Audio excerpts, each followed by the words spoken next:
Hey, today we're going to do a quick clip on how to take care of the ends of your rope. Sometimes the ends of your rope get frayed and you need to cut them and you need to put a seal on them so they don't keep fraying. Those little tape ends that they put on at the factory, they don't last but maybe 6 weeks if you're climbing on your rope a lot. So what do?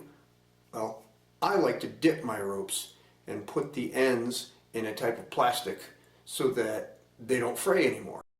If the ends of your rope are a little bit frayed, I recommend cutting off the frayed part using a hot knife. I recommend getting a benchtop hot knife. It was probably one of the best investments I made because I end up cutting rope and cord all the time, and it's a real pain to cut it with a knife and then use a lighter to try to wick the end and melt it down, because oftentimes the sheath and the core melt at different rates, so your sheath melts back, exposing more core.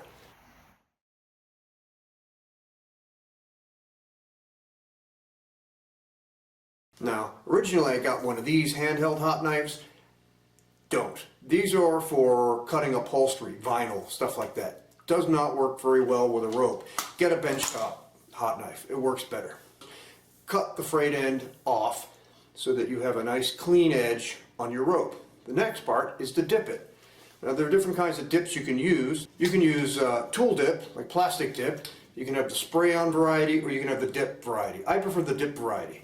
The trouble with using tool dip is it comes in two colors, pretty much black and yellow. So I prefer liquid electrical tape.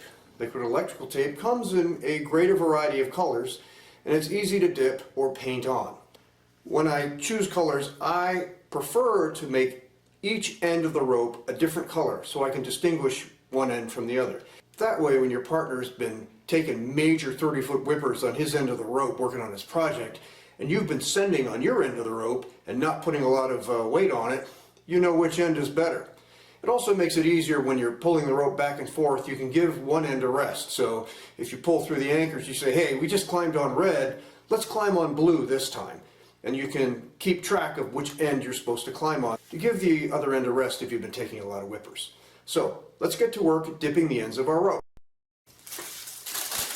First, you're going to want to set up your workspace. You can tell I've done this a few times. So I put my splash guard down on the floor.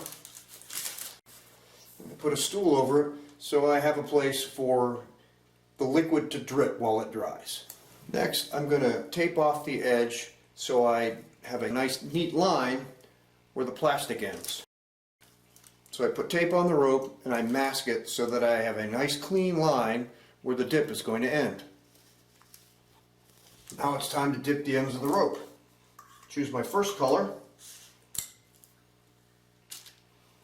I go ahead and dip up to the level of the tape.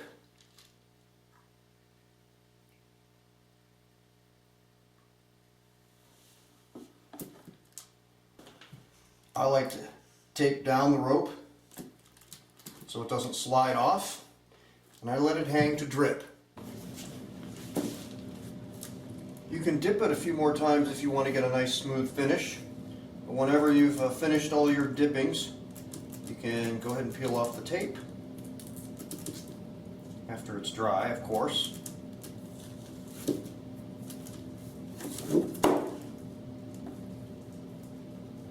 And you have a nice clean line. I like to use green and red for the two ends of my rope. Not only are they easy to distinguish, but it also makes it more unique.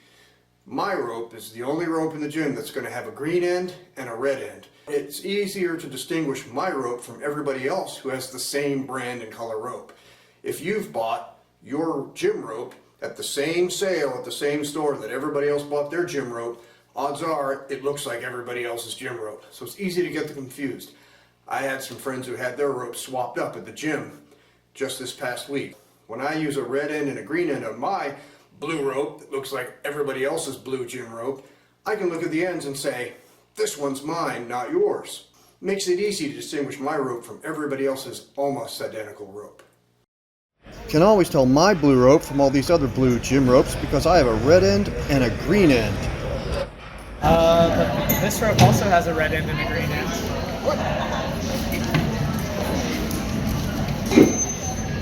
My rope also has a red end and a green end. Man! Maybe I should think twice before publishing this particular episode.